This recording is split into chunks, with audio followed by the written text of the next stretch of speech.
Let me tell you about the time my mom treated me like a second-class citizen my entire life, until I flipped the script and made her beg for help. Let's rewind. This story spans over 2 decades. It's about family favoritism, betrayal, a long memory, and revenge served so cold, it could freeze hell over. Growing up, it was obvious I was the mistake, and my younger brother Danny was the miracle. I was born when my mom was 19, and my dad bounced before I could say, "Fida." She remarried when I was 6, and Danny came along when I was 8. From the beginning, Danny was the prince. He got everything: new clothes, toys, birthday parties with ponies and clowns. I got hand-me-downs, forgotten birthdays, and lectures. By the time I was 10, I was already doing dishes, babysitting Danny, and helping with laundry. If I complained, she'd say, "You're older, you should know better." Danny, meanwhile, could punch a hole in the wall and she'd blame the wall. She'd say things like, "Danny's special. You're the strong one." I later realized that was code for, "Danny's my favorite. You're the help." When I hit high school, things only got worse. I worked part-time at a grocery store to save for college. Danny got an allowance for staying out of trouble. I had to pay for my own school supplies and bus fare while he got driven around in Mom's new car. She even co-signed a loan for him to get a gaming PC. I asked for help with college applications and she said, "Why don't you join the military or something?" But the final straw? I got accepted into a decent state college with a partial scholarship. I was over the moon. She said, "That's great, but we can't afford to help. Danny needs braces." Spoiler, he didn't. His teeth were fine.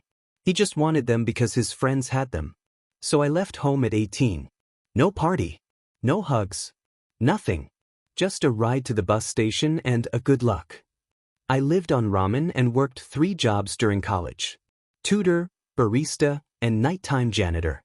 Slept 4 hours a night. But I made it. I got a degree in computer science and eventually landed an internship that turned into a full-time gig at a tech startup. Cut to 5 years later, I'm 26, making 6 figures, and just landed a bonus big enough to buy a house. Meanwhile, Danny dropped out of 2 community colleges, wrecked 2 cars my mom paid for, and still lived at home, figuring things out. I hadn't spoken to my mom in years except for a few cold, transactional messages. But she knew I was doing well. LinkedIn is a hell of a tool. One day I get a call. It's Mom. First time in years. My first instinct is to ignore it, but something told me to pick up. She starts with small talk, but I cut her off. "What do you need?" She sighs. "It's about Danny. He's in trouble. Apparently he got into crypto scams, racked up debt, and now loan sharks were threatening him. She needed money, $20,000 to settle things." I laughed. Actually laughed. "You need $20,000 for the golden child? And you're asking the kid who you told to join the military?" Silence. She said, "I know I wasn't always fair to you, but he's your brother." I said, "I stopped being his brother the day you made me his babysitter instead of your son." I didn't give her the money. But I had a better idea. I offered Danny a job at a company I technically owned. A shell company I created with an LLC. No website, just a logo and a fake email. He took the bait. Showed up to the interview, in a wrinkled shirt, reeking of vape and entitlement. I told him I had a role perfect for him, junior data consultant.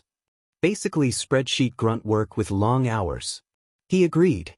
I paid him slightly above minimum wage, which was more than he'd ever made, and monitored every task he did. I gave him absurd, repetitive tasks that made no sense, just to waste his time. Like renaming 10,000 image files manually. He lasted 3 weeks. After he quit, he begged Mom to ask me for severance. Severance. She emailed me a long message about how families should support each other.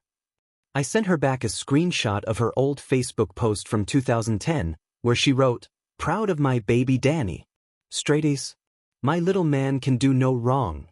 Then another one from the same year. "Anyone hiring a lazy teen? My oldest needs to learn responsibility." I wrote, "Consider this lesson long overdue." Blocked her. Changed my number.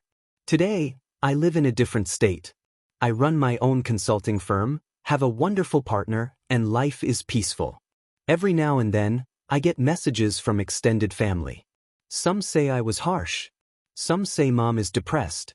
Danny moved back in after getting fired from a warehouse job. But you know what? I don't care. My whole life, I was treated like the backup child. Like I didn't matter. But now I do. Not to them, to myself. And that's the best revenge of all. That's my story. Treat your kids equally because one day the quiet one might become the one holding the power and the receipts. Let me know if you've ever dealt with family favoritism, because I know I'm not the only one. How did you like my revenge? Do you think I showed some mercy or completely ruthless and cruel? Peace out.